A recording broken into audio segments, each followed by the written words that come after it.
Okay, I'm going to show you the introductory steps to developing a power snatch and a snatch pull. So here we go. This is a power snatch. Now what makes this a power snatch is that I'm catching it above parallel in my squat. So the crease of my hip is above the top of my kneecap and it doesn't go below that. If I'd caught the bar down here, it would just be a snatch, or some people call it a full snatch. So the key thing about Olympic lifting is it's about getting you into a jumping position where you can translate vertical force through the bar. So when you're lifting from the ground, your priority is to get yourself into that ideal position, which means your setup needs to be really good. And you need to take your time in this first part of the pull. And we're going to break this down so you don't have to remember this. We're going to teach you in bite-sized pieces. But if you get out of position here, then this part will be off and this part will be off and blah, blah, blah, blah, and the bar will go flying chaotically. So really it's all about getting to that moment of full triple extension, which is when the ankles, hips, and knees are extended to propel the bar overhead, like so. So that you can get some good practice in without making mistakes, we're going to learn from the high hang. The high hang just means that you're working from the crease of the hip and you're not really lowering the bar down too far. So keeping the bar nested in the crease of my hips, I'm going to break at the hip and the knee, and then I'm going to explode upward and keep the bar close to my body. When the bar's nested near the crease of the hips, that's known as the high hang position. And it's called a pull because we're not finishing overhead, we're just pulling it up high. So dial in the high hang pull before you progress to this. When you slide the bar a bit lower down your legs and do the same motion, it just becomes a hang snatch pull. I want you to imagine you're sliding your pants down your legs, but bracing for someone to jump on your back any moment, so you're strong in your legs and proud in your chest. And you're going to guide the bar to your hips. You're not going to drive your hips to the bar, okay? You're just going to go straight upwards with your jumping pattern followed by your high pull, and the bar's coming to you, all right? Scooping the bar in towards the hips, jumping straight up, high pull, and then catch it here. Absorb to catch. It's a really good habit. And if you pull the bar high enough, then dropping under it won't be too much of a stretch. But don't worry about that until you've dialed in the high pull from the knee. Then you'll move on to the low hang snatch pull, shown here, which is a bit more complex because you have to navigate around the knees.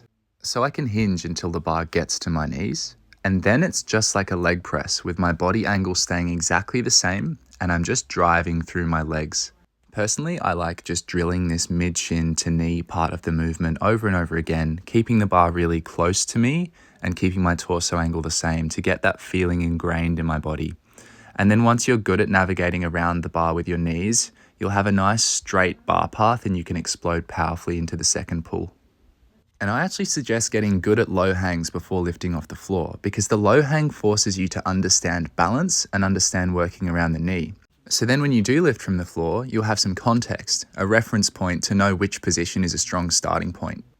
The whole first part is about being set and steady to get yourself in the right position to express your full power here. So it doesn't matter how slow you lift here, your power isn't coming from here. It's just to guide the bar to here, which is where the power comes from. So on my weightlifting shoes, I used to write steady on my left one and finish on my right one, to remind myself of this. Steady off the floor and then finish that second pull. Make sure you're really tall and fully extended and you don't cut it short. So now let's talk about getting under the bar and catching it overhead.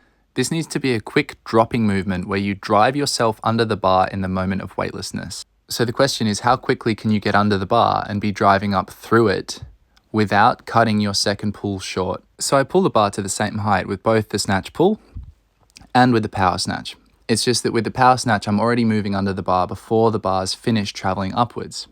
The more consistent my pull is, the more controlled it is, the easier it is for me to know where I'm going for my catch.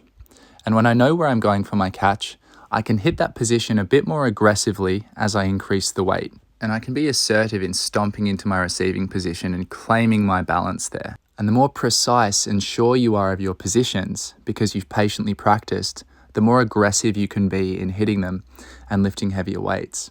That's all quite high skill work, and to build more strength, I use snatch pulls.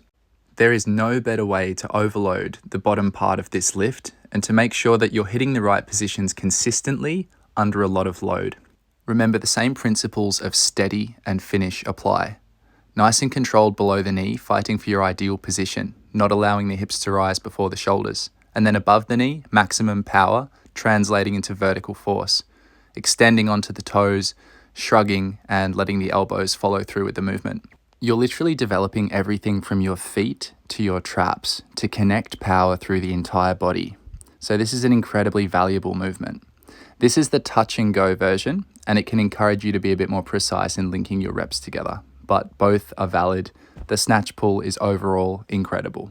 If you have mobility deficits that mean you can't access these positions, just lift off some plates or some blocks.